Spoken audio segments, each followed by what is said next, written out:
Fascist হাসিনার দল আওয়ামী লীগের নেতারা একের পর এক পদত্যাগের মিশনে নেমেছেন। সম্প্রতি আওয়ামী লীগের কার্যক্রমে গণহত্যার বিচার না হওয়া পর্যন্ত নিষেধাজ্ঞা দেওয়া হয়েছে।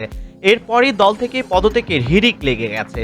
ফ্যাসিস্ট দলটির নেতাদের পদত্যাগের ধরনও বেশ চমক জাগানিয়া। কেউ ফেসবুকে হাসিনার দলকে স্বৈরাচার আখ্যা দিয়ে পদত্যাগ করছেন, তো আবার কেউ ঢাকঢোল পিটিয়ে রীতিমতো সংবাদ সম্মেলন করে দল ত্যাগের ঘোষণা দিচ্ছেন। শুধু কি তাই, শরীরের দুধ ঢেলে আবার নিজেকে পরিশুদ্ধ করছেন। এখন প্রশ্ন হলো, হঠাৎ করে এভাবে আওয়ামী লীগ কেন ত্যাগ করছেন এসব নেতারা?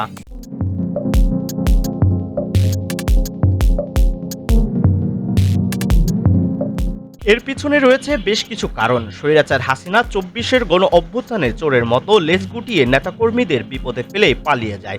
জুলাই অভ্যুত্থানে হাসিনার নির্দেশে তার গদি বাঁচাতে ছাত্র জনতার উপর নিপীড়ন চালাতে প্রকাশ্যে অস্ত্র হাতে মাঠে নামে তার দল আওয়ামী লীগ সহ এর সহযোগী সংগঠনগুলোর নেতাকর্মীরা।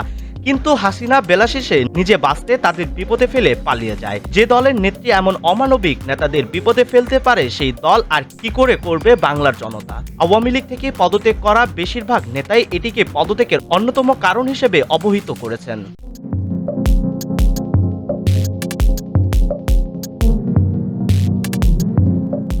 এদিকে আবার সম্প্রতি নিষিদ্ধ ঘোষণা করা হয়েছে আওয়ামী লীগের কার্যক্রম। ফ্যাসিস্ট হাসিনা সহ বড় বড় সব নেতারাও দেশের বাইরে।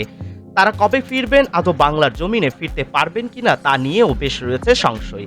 এর মধ্যে হাসিনা পুত্র জয় নাগরিকত্ব নিয়েছেন মার্কিন যুক্তরাষ্ট্রের। সব মিলিয়ে আওয়ামী লীগের ভবিষ্যৎ বাংলাদেশে যেন অন্ধকার। তাই বাধ্য হয়ে এসব নেতারা দল থেকে পদত্যাগের সিদ্ধান্ত নিচ্ছেন।